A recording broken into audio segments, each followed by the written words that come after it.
Have you ever made prolonged, heavy eye contact with your front door? Perhaps felt bone-deep and unrelenting tension between you and the balloon animals at the local fair? Maybe you've wished for the Kool-Aid Man to come around and knock down every carefully constructed wall that you have ever built up around yourself. Probably not. You probably haven't wished for any of those things, but the FMCs in these books sure have. Welcome to the wild world of sentient object romance. I am your guide, Lexi. It's lovely to be with you on this journey. Full disclosure for all of the redactions I'm going to have to do. This actually started as a Patreon video, but I decided midway through the editing process that the masses had to see this one. It's only right. That's also why we don't have a normal introduction, because I'm already the changed woman that I became at the end of this video. But spreading the joy of discovery, if you have ever been mystified, intrigued, enamored with the idea of a sentient object romance, with the idea of falling into a deep and lasting love with the simplest and most humble objects surrounding you in your home, but especially if you have never, even for 1 minute, considered doing that, if you've never felt any of those things, I can promise you that this is a equal parts horrifying and whimsical adventure that we will be going on together today. But on that note, I'm gonna hand off the mic to Past Me, who's going to come in like really, really suddenly, so just get ready. That's what we're doing here today. We're reading Unhinged, among maybe other things. I'm pretty sure that this novella is only 80 pages long, and I have at least a few hours to film this video, so I've also lined up a few other potential candidates for sentient object romances today, including a thruple balloon animal Omegaverse book, and then also a book where a girl f***s a picture of Kool-Aid that I think is also somehow her stepbrother.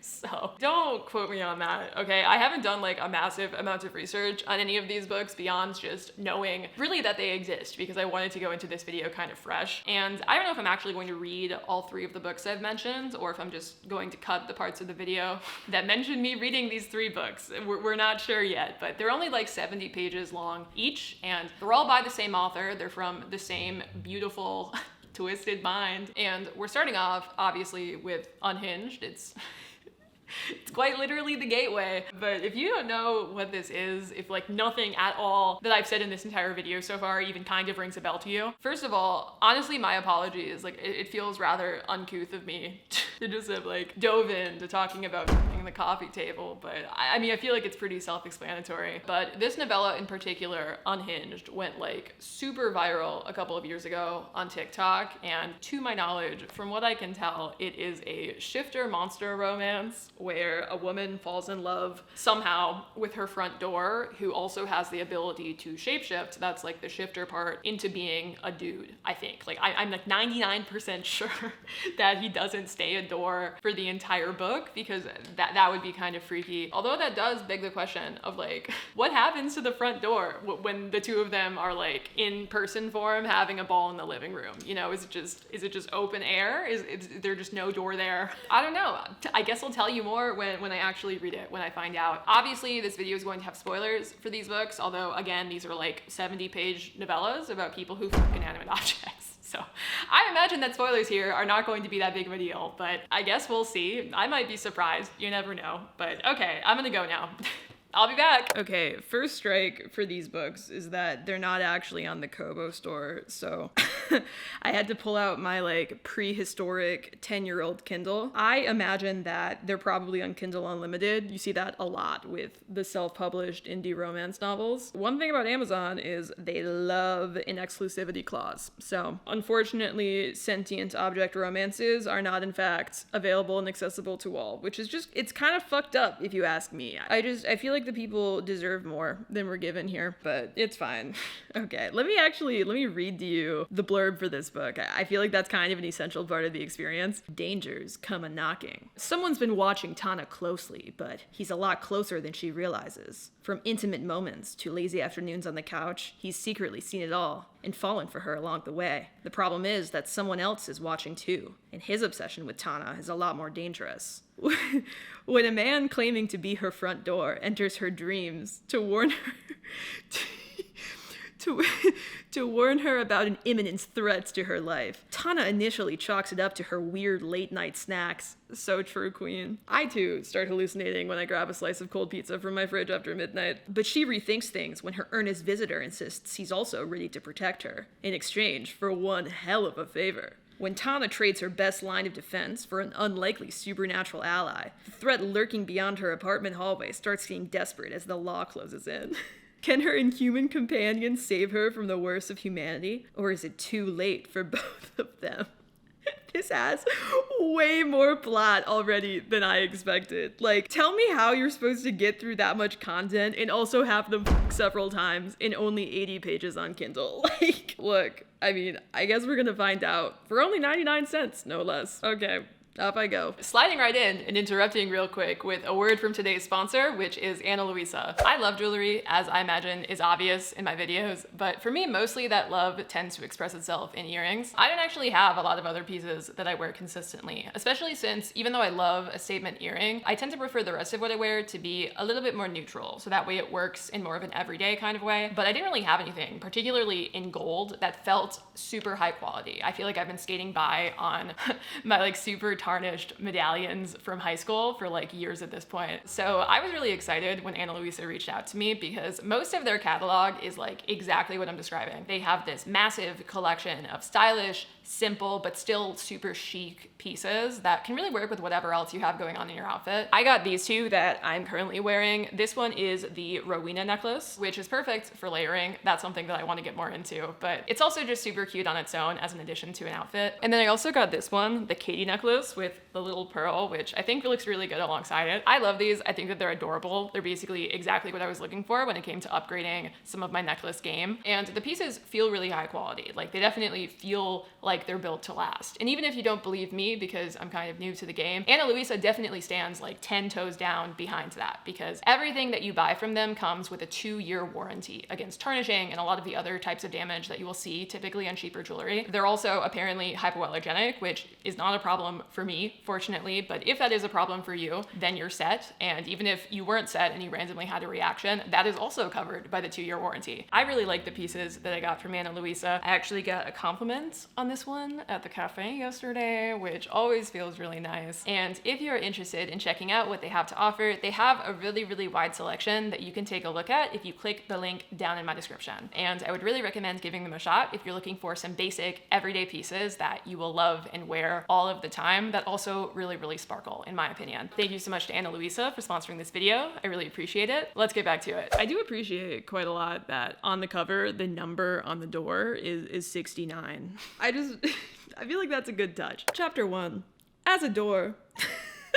You know, just as a door. Perfectly normal way to begin a book. As a door. I didn't know when I fell in love with Tana, only that I most assuredly was. It might have been the first time she'd laid her soft fingertips on the cool brass of my knob, the day she first toured the apartment I faithfully guarded. It may have been when I noticed the care she always took sliding the key into my lock. In the 6 months she'd spent safely tucked behind my back at night, she'd never jiggled her key uncomfortably or twisted the knob too hard. No. Not Tana. She'd always made sure the lock had unlocked before she tried to enter, and never tried to force her way beyond a sticky catch in the deadbolt. Wow. She's so considerate. How civilized. How compassionate. You know, honestly, it's only natural for your front door to fall in love with you, I think, in these circumstances. I need to not just, like, read these entire books to you, like they're audiobooks, because that'll take way too long. Also, it's not the point of this video, but also I will be reading quotes that are insane. I can't help but read to you the quotes that are insane. I feel like that's probably why you're here. Anyways, once I got carried away by the press of her breasts as she rose on tiptoe to look through the peephole, her t-shirt whispering against my flat back. Try as I might, I couldn't hold back my deadbolt, which slid free with excitement at the touch of her soft cheek. Don't you just hate it when that happens? Don't you just hate it when you can't hold back your deadbolt in times like these? Who comes up with this? Who comes up with this? Okay, I'm like, this is live behind the scenes. I'm seriously debating whether to keep trying to do like live reaction content for this book when, I mean, it's 80 pages long and it feels like 20 million things happen every page of the story, or to just like give it all to you at the end. But right now, I'm like a quarter of the way in and I have to share. So the plot of this book, right? You remember from the blurb, Tana lives in an apartment and she has a sentient door who's super in love with her, but he can't do anything about it because he's a door. So he just like watches her watch TV city and like learns about the world through her true crime documentaries or whatever, I don't know. And the entire time that she's been living there, it turns out that her landlord is this like super evil guy who is not only a sexual predator but also a murderer, and he had like killed a previous tenant who happens to look exactly like Tana, because of course she did. And the door knows about all of this because the door can just like sense his really bad vibes and energy. And also, I mean, despite being an apartment complex door, he witnessed this crime. So I get the vibe. It's like, you know, those hotels that have the rooms that are on the outside? I think that that's kind of like the vibe of her apartment complex. So he was facing the woods and therefore saw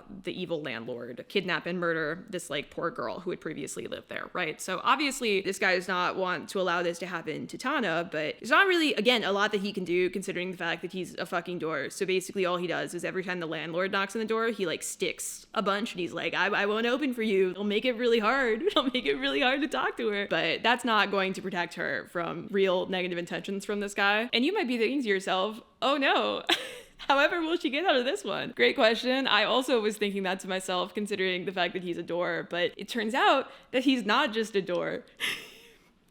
He's a demigod. He's the son of Zeus. And he finds this out when Zeus rocks up to this apartment complex. And he's like, hey, door, because, I mean, he's a door. He doesn't have a name. Yeah, Hera's really mad at me right now for, like, one of the many reasons that Hera would be mad at him. And she wants me to, like, right my previous wrongs. And the current best way to do that, I think, is to give you, as a door, the power to, like, go into the dreams of the love of your life, Tana, who lives inside of your apartment. And if you can convince her to bang you in door form, if you can convince her to do that, then you will be given like human continence.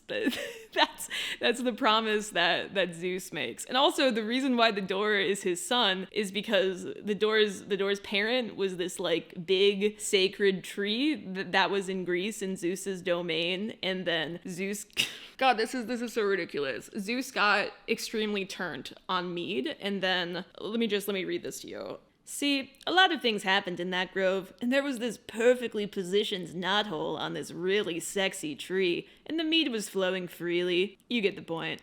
No, I do not get the point. So anyways, that's how I guess the door was created. There was like an acorn from that tree that somehow wound up becoming a door, and that's what our main character is. But yeah, he's not just your garden variety sentient door, he's the fucking son of Zeus. So that's what's going on. Good luck to him getting human form. I imagine I can see at this point where this book is going, but I thought I would share that to you because I mean, I think I've read maybe like 15 total pages and so much plot has been happening, dude. We've got murders, we've got a visit from Zeus, we've got a sentient door rapidly falling in love with the most beautiful bussin' woman that he's ever seen in his entire life, and honestly, good for him. The best part about this, in a strong field,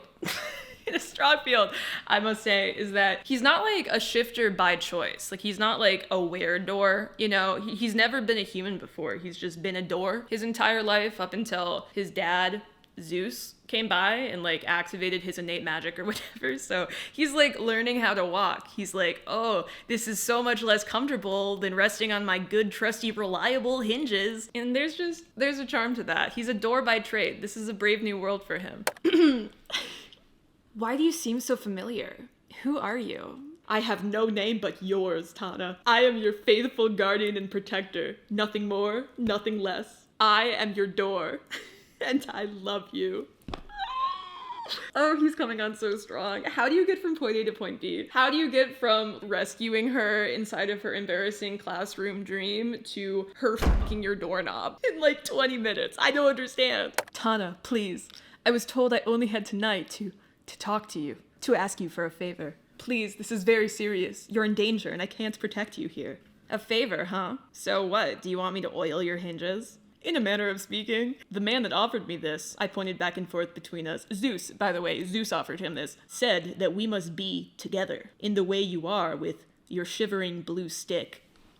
Who comes up with this? Who would write this? Why would you write this? Dude, the door needs to chill the fuck out. He needs to relax. So there's no gentle way to say this. She fucked her door. Her door is now a person. To be honest with you, she basically doms the door. which you have to respect. She put a condom on the doorknob.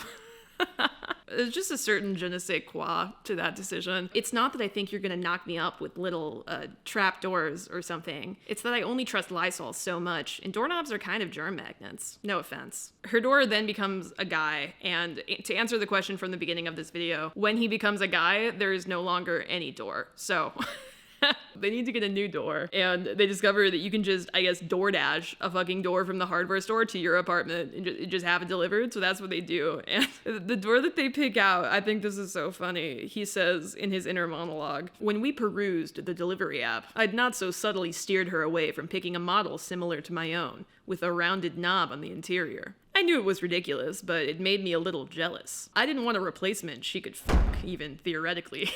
So true. I mean, there's no way to know, I guess, if the new door is also sentient. For all that we know, it could be a fucking son of Poseidon. Anyways, she also asks his name, and he's like, "Fuck, I don't have a name. You can't just call me Door." Which, to be clear, like, you totally can in 2025. Like, I knew somebody in college whose name was Soup. Also, Dorian is literally right there. Like, you didn't hear it from me in the other Door fucking game, but whatever. Anyways, he names himself after Idris Elba.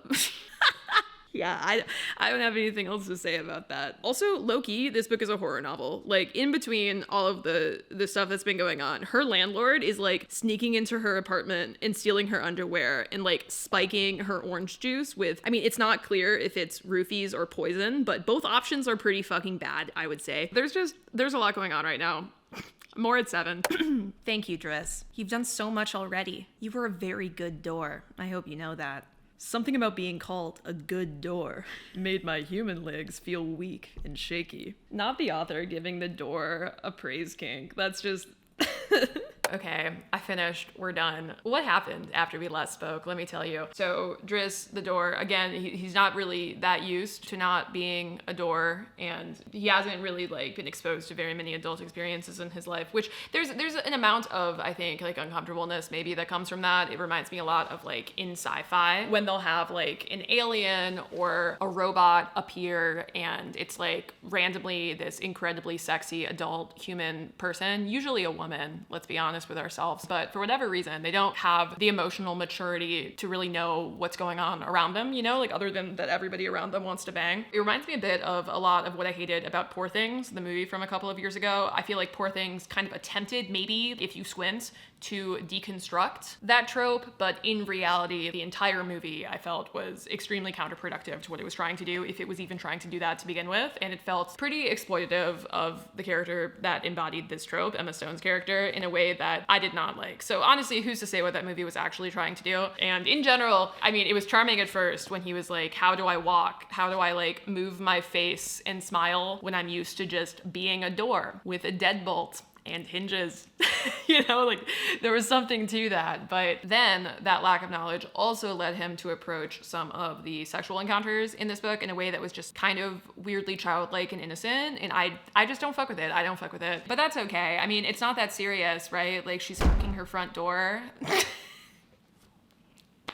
It is what it is. And also, let me tell you, the way that this book ends, so what ends up happening, they have a kind of weird sexual encounter as humans between the two of them, where I got kind of that ick that I'm describing. And I mean, the book is very interested in ascertaining his consent in these situations. So it's not really like a problem there. It's just the nature of his character as a door that is also a person who just like popped into being, you know, whatever. Anyways, that happens. But then soon after that, the landlord knocks on the door and he comes in and he starts actively trying to murder this woman. And he's high on some kind of undisclosed substance, and he's talking about the girl that he had previously murdered and how actually it was entirely her fault. Obviously, because of course it was. He's like waving around a gun and he's about to shoot Tana when suddenly Driss hops in, intercepts the bullet and gets shot, but then as soon as he gets shot, he turns back into a door and just falls onto Randall. And he's made of solid oak, so he like weighs a lot of pounds, and Tana then calls the cops, and Randall's not dead, he's just KO'd. So they go through this like long and tumultuous court process over the course of the next several months, and then he gets sentenced to life in prison. Tana's like, I miss my door boyfriend. What happened to him? Was he just a fever dream? And she's really sad. So then Hera visits her in her dreams, and she's like,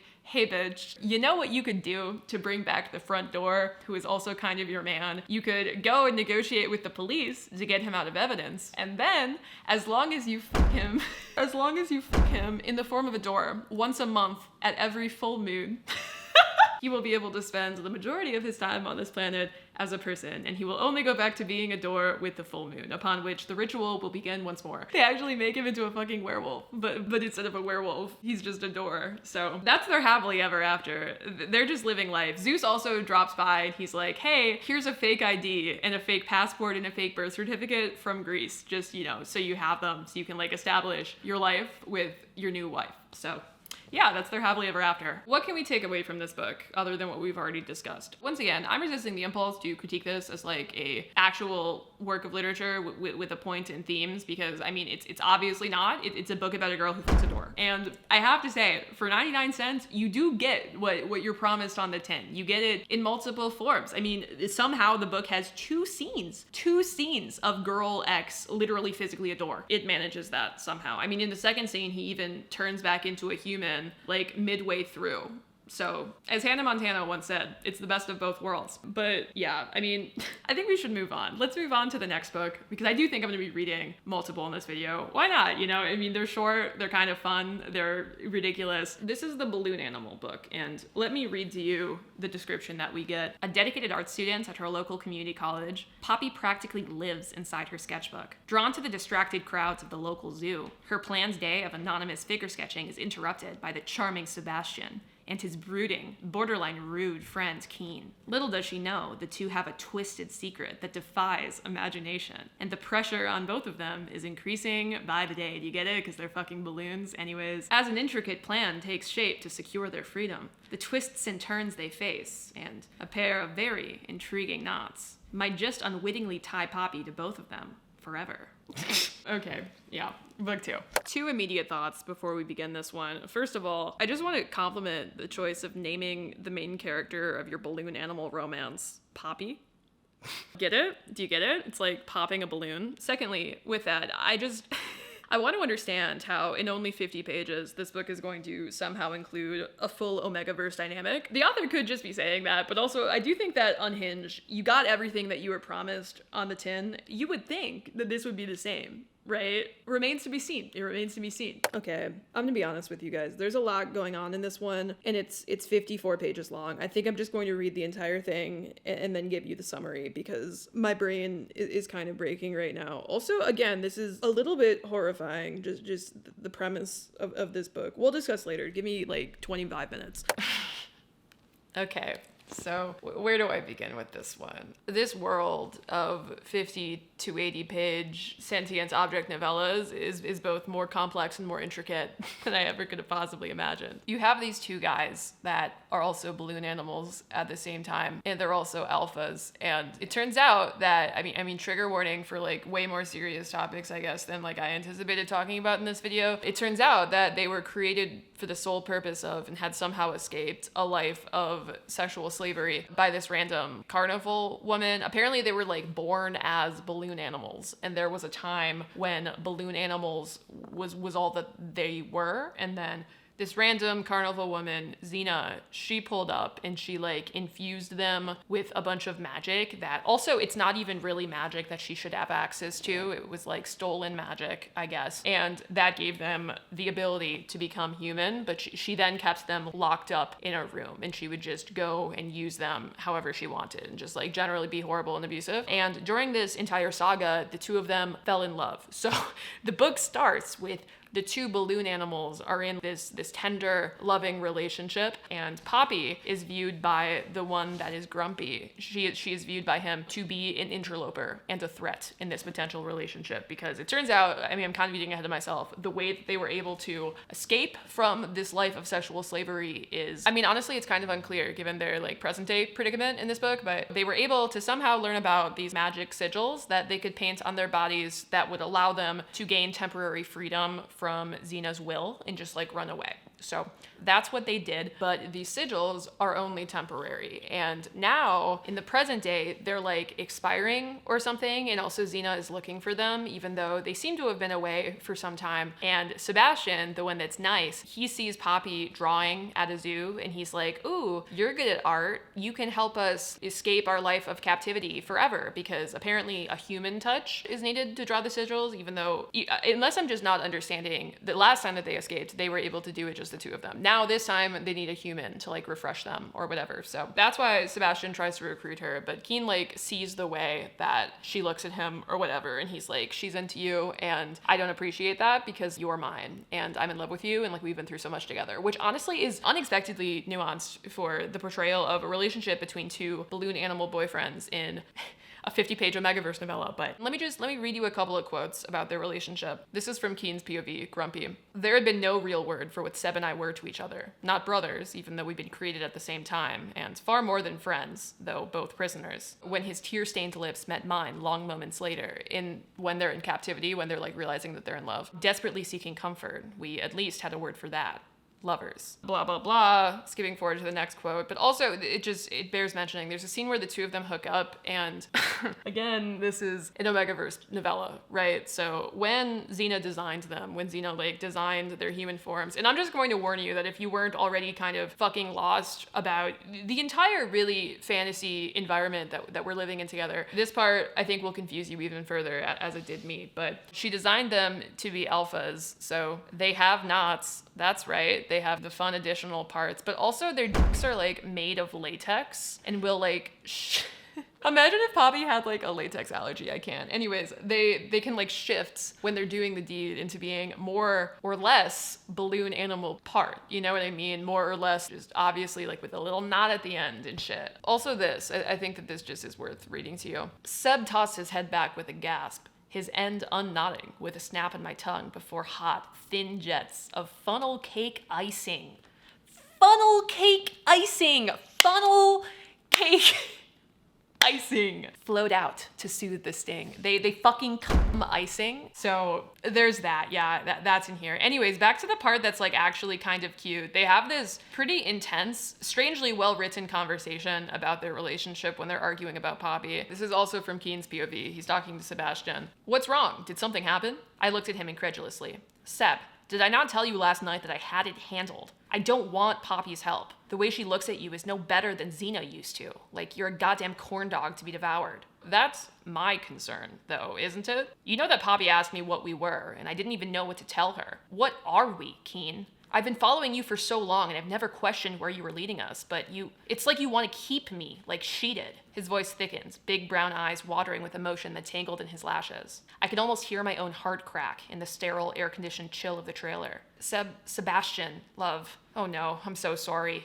You are everything to me, and don't you ever doubt that. You're my whole world, Seb. I just want you happy. I don't want anyone to hurt you, and if Xena can hold us that way, Poppy might be able to as well. Can't you understand that? I'm trying to protect us. Because also important context for this fucking ridiculous magic system is that one of the ways that they were able to escape is that Xena's spell was incomplete. She basically made it so that way. I think the wording was that she was the only woman who could control them sexually. So like, because they weren't women, they were then able to smash just the two of them and it was like fine. And they had free will when it was just them. Oh, and also again, really important context to like why this entire thing is so nonsensical is that in between bouts with Xena, they're described to be as smooth as a Ken doll. Down there. Like they no longer have dicks, and they only would manifest again when they were back with Xena. And I guess now, like reading this when it was just the two of them, but Xena was the only woman who was able to do that, I guess, whatever. Anyways, I don't understand completely why they would be so threatened by Poppy, given that it feels like Poppy is the one who's most excluded by this spell that they found a loophole for. But whatever. Again, it's kind of a strangely nuanced and tender conversation about fearing a potential new threat that mirrors the trauma that you both have endured together. You know what I mean? Like, what the fuck is that doing on page 30 out of 55? Anyways, in terms of plot, plot, Sebastian still wants Poppy to do the sigils because she has hands, I guess. And Poppy, it turns out, finds not only Sebastian, who is nice, but also Keen, who is grumpy, to be kind of hot. So she's attracted to both of them. Wonder where that could go within the span of about 15 pages. And Keen decides to like take matters into his own hands, and he's going to go to the art school. And I think his plan was to like find somebody else who could draw the sigils, but then he immediately folds because a professor comes up to him at the art school and mistakes him for a nude model that like a class was meant to be drawing. And I guess he immediately realizes that he's doing kind of a deranged thing and he's somewhere where he definitely should not be. So he's like, yeah, that's me. He goes into the class to be a nude model for 2 hours. Guess who's in the class? Yeah, yep, it's Poppy. That's right. Fortunately, I guess the other model was like stuck in France or something. So the professor was none the wiser. Actually, the only person who knew that he should not be there was Poppy, and she just decided to keep his secret because he's hot. So she just draws him, and then they have like another conversation / argument about how Keen doesn't really want him around Sebastian. And then Poppy's like, no, like I never wanted to get in between the two of them. Like I tried to ask Sebastian what the deal was, which is true, she did. And Keen's like, oh, it's actually like not fun to be mean to you when you're being nice to me. And then Poppy accidentally outs the fact that she thinks that he's hot, and then suddenly Keen's like, fuck it, yeah, we can make out. And they fuck in a closet. Yeah, I mean, I'm sure you can imagine where it goes from here. They both bite each other, as you do in the Omegaverse. Now they're like a bonded pair because it turns out that, remember Xena, the evil witch who created them in the circus? Turns out that she's not actually a real witch. Like all of her magic is just, it's stolen. It's taken and taught. It's not innate to her. And that real Omegas,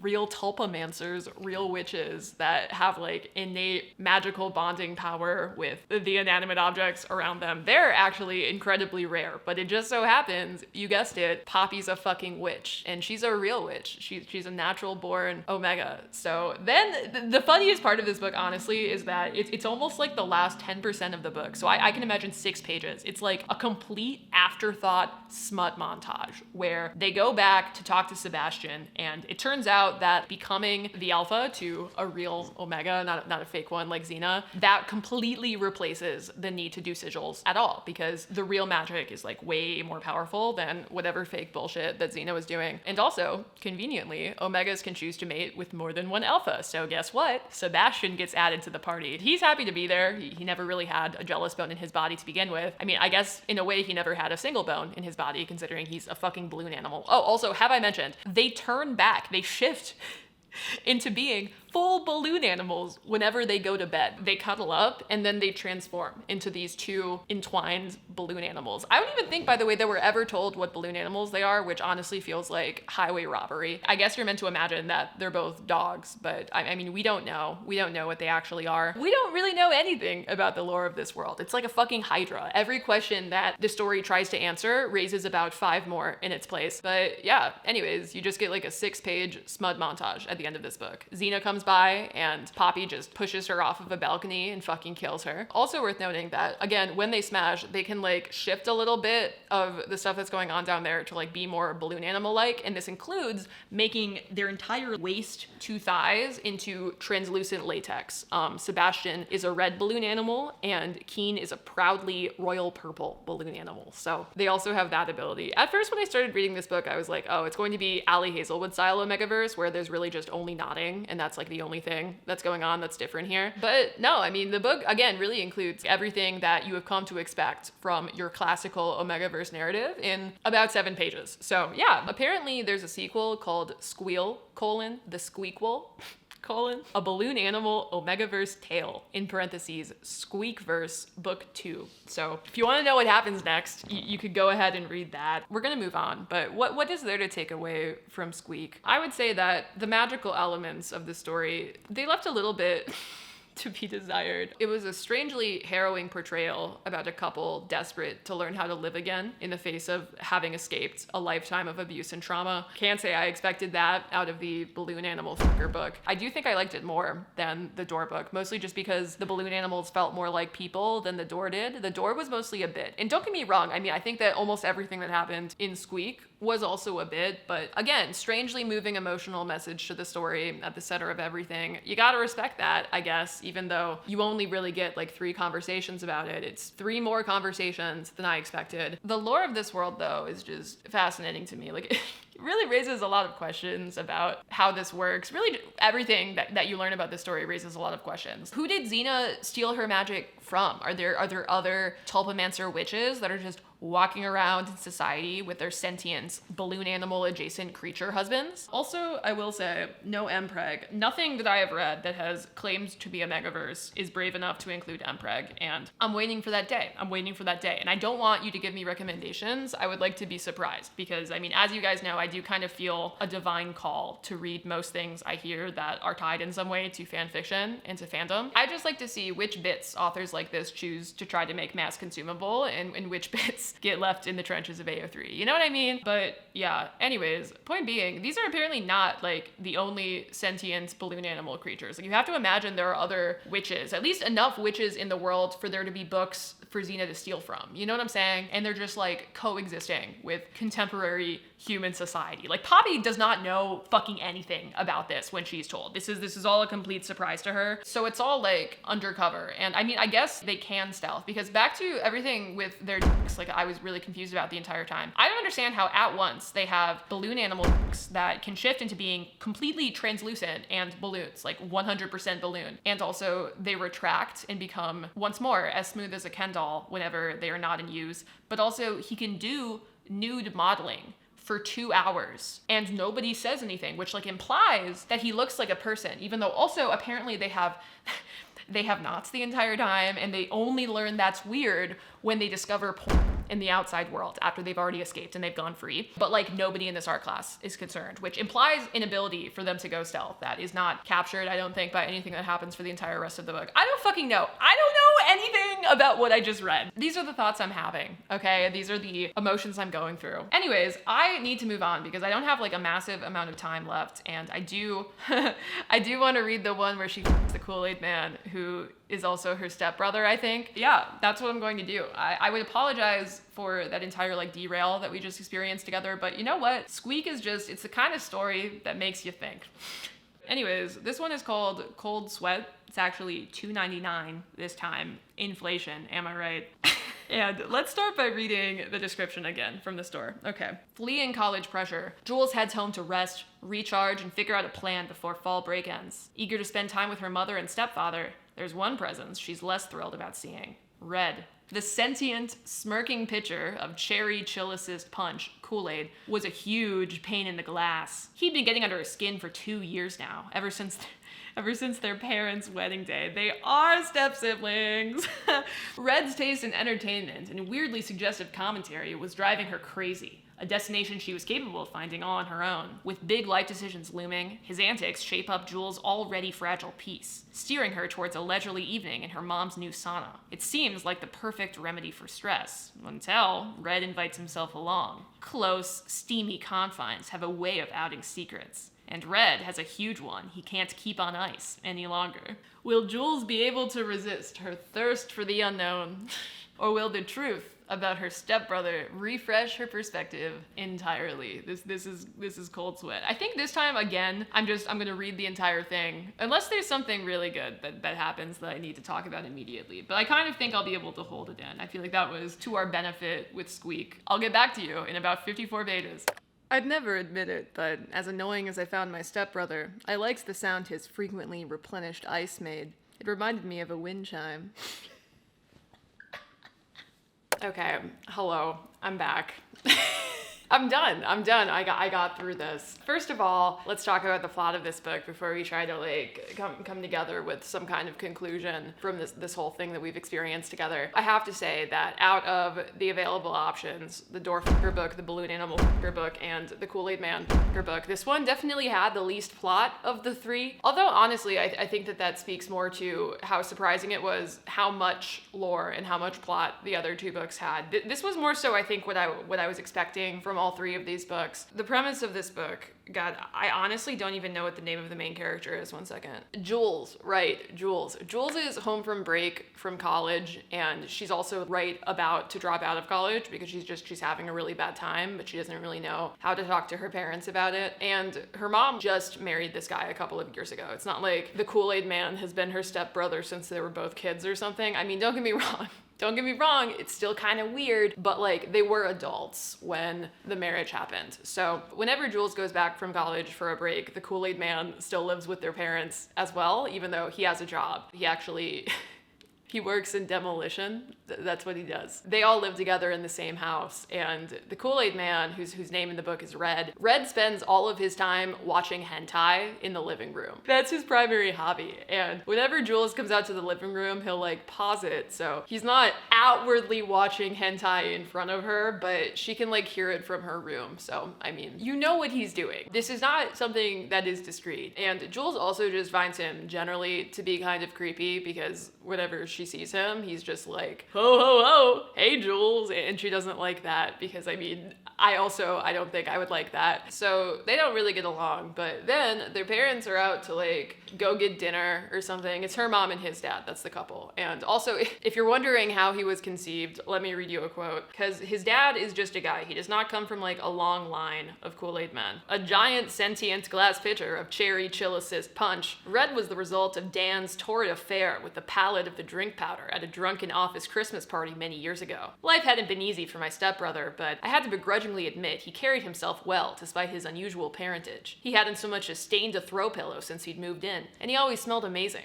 like sweet, juicy fruit. Yeah, their parents go out to get like tacos or something, but the tacos are for some reason an hour away, so they're going to be gone for approximately 1,000,000 years in book time when the book is 50 pages. And Red's dad, it turns out, had just finished over the course of the past few months of Jules being away at college, construction of this new sauna for his wife. Very nice of him. It's apparently a very nice sauna. And yeah, the two of them go into the sauna. A tree falls down outside of the sauna and like locks them in so they can't leave. How unfortunate. They're trapped in the sauna together. They end up having an honest conversation, and it turns out that the Kool-Aid man has actually secretly been harboring this crush on Jules for the entire duration of their parents' marriage, ever since the wedding. Pretty unfortunate for him, I would say, considering how they're related, but whatever. I mean, I guess that doesn't matter to Jules.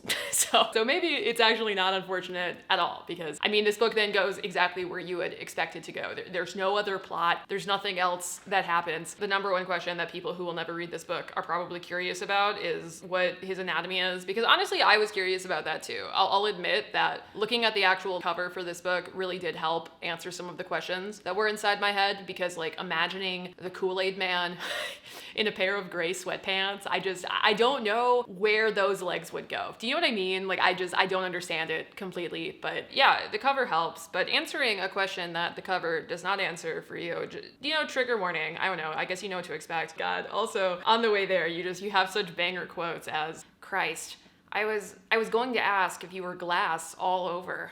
I swear I'm not being pervy. I was just, trying to throw you off your game.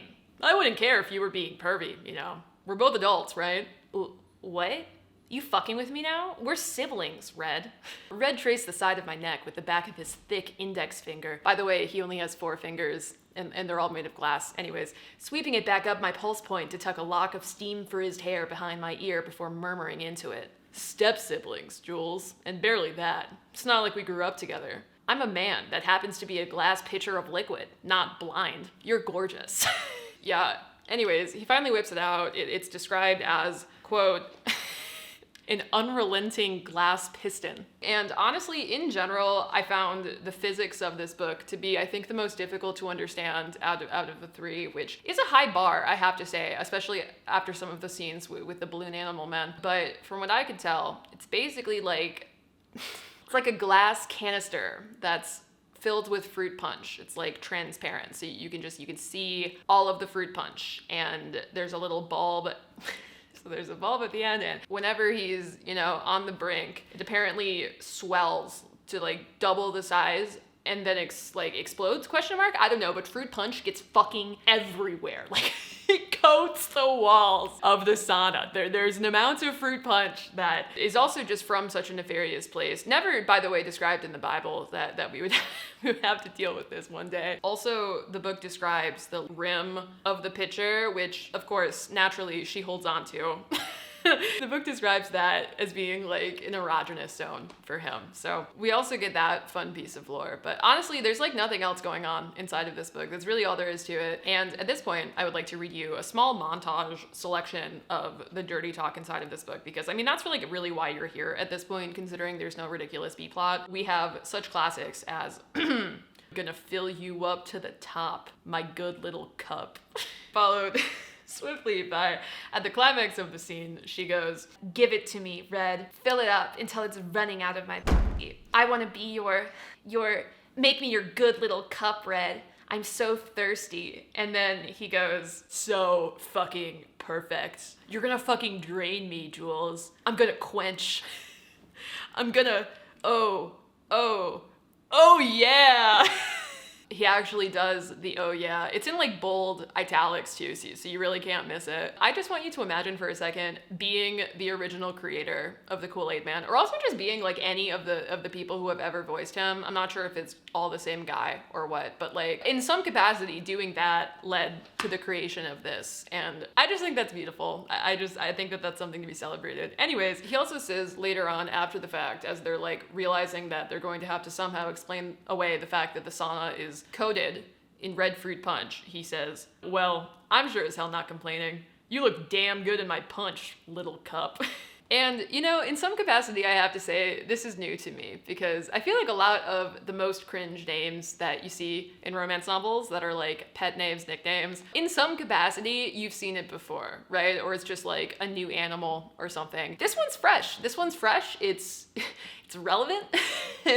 I dare say it's right on the nose. So yeah, anyways, later on, another highlight, they have a discussion where she's like, "Oh no, is the punch that's inside you," because again, like this guy is just entirely filled up with punch. It's not just his, is all of the punch inside of you your, or is it blood or something? Like basically what's the deal with that? Also, she's wondering if she's going to get a UTI from this, which I really think is a fair question. He quickly assures her, he's like, Jules, relax. I'm sugar-free. You're fine, I promise. It's not blood, it's just me. I guess it's too, at least when I get off. I have to off in the shower all the time so I don't tie-dye my sheets, and it's a pain in the ass. But it's definitely not, you know, other stuff, gross stuff, which I mean, like, how could you possibly know that? I feel like you're telling yourself that to help you sleep better at night, but whatever. He continues, "I can and have lost all the punch in my body in a tip over when I was a kid, and I was fine, though it doesn't exactly feel fantastic. But I promise I'm nowhere near uncomfortable right now. I could spare many gallons more, so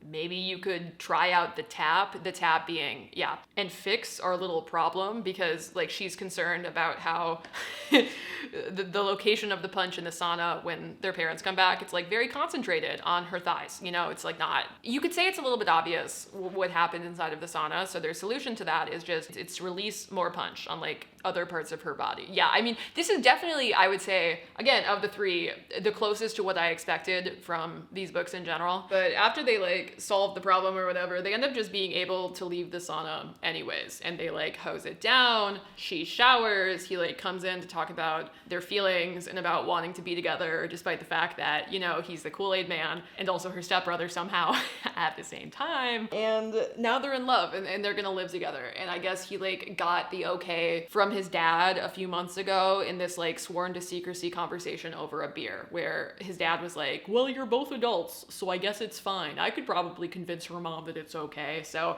happily ever after. Oh, also, this is important context. She confronts him about the fact that he watches hentai at like really impossibly loud volume in the living room all of the time. And he's like, "Oh my God, I had no idea that you could hear me, because the curvature of my pitcher it means my hearing is really different from the average human. So sometimes like I have no concept of volume control, and that's why I would always like pause it whenever you came in, because I didn't want to make you feel uncomfortable." That's what he says. And also he's like, like, I only watched the super mild stuff in the living room anyways, so I never thought that I was putting you in a position where you might feel uncomfortable or unsafe. Like, the book really tries, completely tongue-in-cheek, like, this is so obviously a parody satire that they had to include it in the author's note, because I guess people were starting to take these books too seriously at this point. To the extent, by the way, that the author had to include this in their disclaimer. Cold Sweat is exactly what it says on the tin. I can't stress this enough, y'all. They're step-siblings. He's a sentient pitcher of punch. None of that changes throughout the story. So please don't start reading this and go, OMG, they're step-siblings and he's a sentient pitcher of punch. Like, you were warned. I don't know what to tell you. And just to head this off at the pass, don't send me your therapy bills. No one made you read this. And really, really, really don't send me videos of you, quote unquote, reenacting anything here. I wish I didn't have to say that, but the success of Unhinged has forced me to create some new and baffling barriers. You're joking, dude. You cannot be for serious. People are not out here. People cannot be out here DMing the author of the door fucker romance novel actual videos of them fucking their doors. Like, dude, some people need to touch grass so desperately. You would think that they were born in the middle of one of those like concrete trucks and all that they'd ever seen is gray concrete around them and like the soft glow of their phone. That's insane. And also I have to say maybe a reason why the next one, this one, is about fucking the Kool-Aid Man, because I would say that fucking the Kool-Aid Man is perhaps less accessible to the majority of the population than fucking their front door. So in its own way, that in and of itself is kind of a protective force, but yeah, don't do that. Anyways, the end of this novella is just now they're in love and they can go live together and probably be together even though they're step-siblings and and he is a sentient glass pitcher of Kool-Aid. So that's cool. That's a wrap. That's a wrap on sentient object romances. I would like to do some quick tier ranking between the three of them, ranking male main characters based on how much I like them. At the bottom, I have to put the Kool-Aid Man. I mean, I guess he's nice and like kind of thoughtful for the rest of the book, but you start off pretty low when you're watching hentai and just generally being a creep in a public forum. Like that's not really redeemable behavior, even if the curvature of your glass makes it so you can't hear or you hear too much. I don't fucking know. Slightly, but not very much above that, we have the sentient door from Unhinged. I do appreciate a man whose primary personality trait is being like really obsessed with the love of his life, and that he definitely was. His only goal basically was protecting her from imminent danger. I just wish that book gave him a little bit more of the knowledge and the agency offered to the other characters in other Vera Valentine books. Firmly at the top, we have the balloon animal boyfriends, because they like actually have a backstory and character arcs somehow inside of their book. I appreciate the compassion that they not only extended towards each other throughout their short and torrid lives, but also to Poppy, the new wrench in the machine. But speaking of which, I think that Poppy was definitely my least favorite of the female main characters. She was kind of boring. She didn't have a lot going on. I mean, it's 54 pages, and the only characters that got any characterization at all, I think as a result of that length, were